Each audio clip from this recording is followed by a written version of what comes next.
I want to move on to some of the hurdles that the DA faced, and one of the major hurdles that the DA faces is that what has come to be known as the blaxit, with a few cases of notable members of colour leaving the party under various circumstances: Musi Maimani, Patricia Little, Herman Mashaba, Mbali Ntuli, Andrew Lowe, Patricia Kapane, to name a few.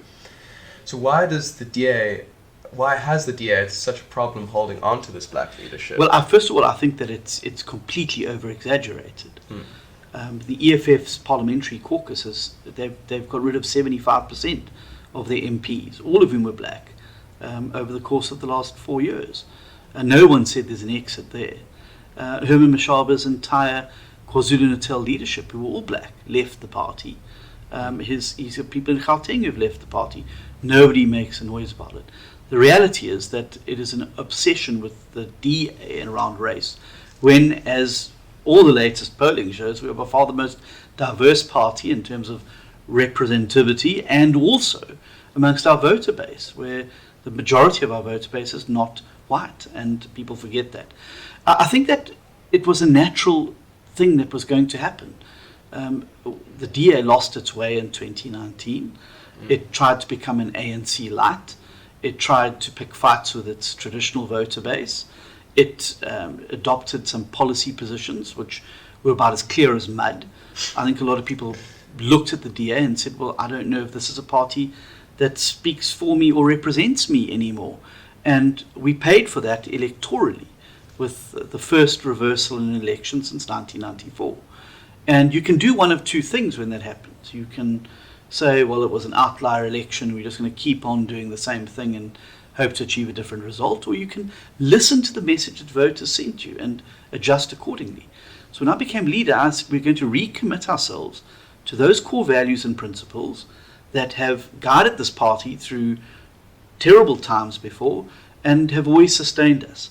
And so naturally there were people that had joined in an era where we were moving the party towards being an ANC light, who now found themselves less than comfortable.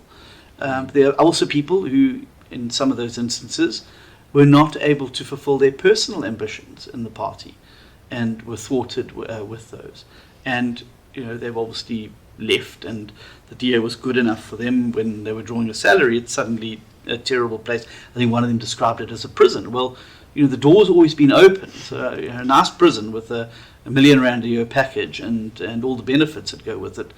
And suddenly you've been on this Damascus road that you've now realized it was all terrible and a prison. So I think you ought to take with a truckload of salt some of the things people say when they're leaving. But the reality is many, many more people are joining, and many more people, not to use and say that they're envoys of their race, but our new chief whip in Parliament, for instance, Saviwe Garube, is a young black South African woman from a rural part of the Eastern Cape, and she's there because she's excellent, not because she's black. Solly Malatsi, our national spokesperson, again, he's black. He's a great spokesperson, I think one of the best spokespersons any party has. There's people joining the DA, there's stars all over the country, and I think to focus on a couple of disgruntled members who don't like the way in which things are happening, or they've had their personal ambitions sorted, and to use that as some sort of stick to beat the party with, I think is a little bit rich. I also make the final point that people say, oh, well, the DA, is this and that the next thing. Look at our top six. It's the most diverse top six in the country. You've got black, white, coloured, and Indian in the top six. The ANC's is monochromatic. The Freedom Front's is monochromatic. The EFF's is monochromatic. The DA stands out as the example of non-racialism, where you've got Hindu with Jew, Christian with Muslim, and I'm very proud of that diversity. And I'm not going to allow a few sour apples who haven't got their way to derogate from the really excellent work being done by many, many of our people around the country, the majority of whom are black South Africans.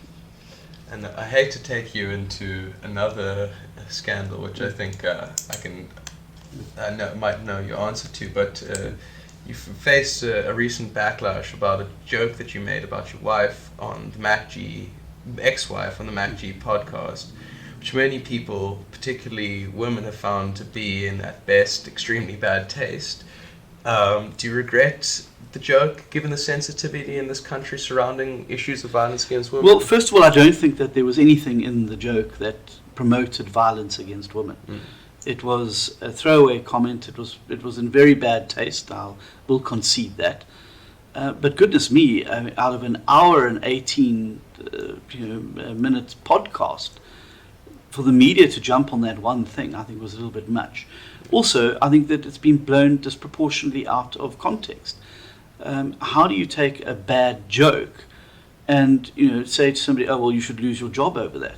But everyone's quite happy to let Becky Cele continue in office after saying women are lucky to be raped.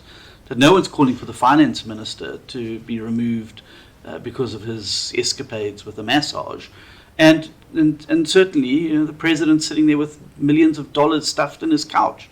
I think the faux rage brigade were the ones driving that, and I think it's very interesting to go and have a look at the comments underneath many of the articles that have been written, where the public themselves are saying, "But hang on, this was a joke. Albeit it was bad taste, and I probably shouldn't have made it. But this is also a podcast where you're entitled to let your hair down and be a little bit risque." I think that we mustn't expect our politicians to be robots. We're not. We're human beings, just like the people listening to this podcast. We make mistakes. We say things we regret sometimes. We make bad jokes. And I think if you're wanting to elect robots, well, they must design a robot then to sit in Parliament. We're humans, and we suffer the same fallibilities as every other human being in the country. Do you think that the DA faces a hostile media? Absolutely. We particularly the mainstream media love to bash the DA. It makes them feel good, and I think there are particular journalists who make a cottage industry out of criticizing the DA. But you know what? It doesn't bother me. I don't want to be held to the same standard as the ANC. If the media want to hold us to a higher standard, so be it. We will aspire to meet it. I do think, however, some of the criticism is deeply unfair. And I mean, I don't expect any media house to roll over and tickle our tummy. I expect to be held to account, but I do think some of the criticism of some of the media commentators is gratuitously unfair, and it's not a standard which they hold anybody else accountable to. So why do you think there is such a media obsession with the DA then?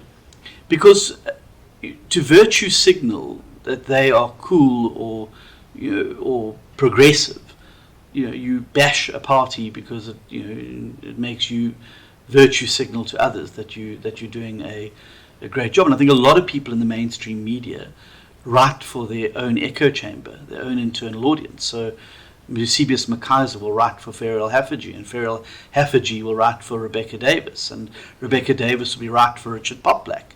And they go out to try and outwoke each other about who can be the most egregious about the DA. And that's fine. The reality is they write us off every election. They say the DA is going to die. They keep saying that it's the end of the road for the DA. They keep finding a new party every election that's going to overtake the DA and be the official opposition. And every election they're proven wrong. And being a journalist means never having to say you're sorry after the stuff you've said about parties in the run-up to an election. And I love proving them wrong every single election.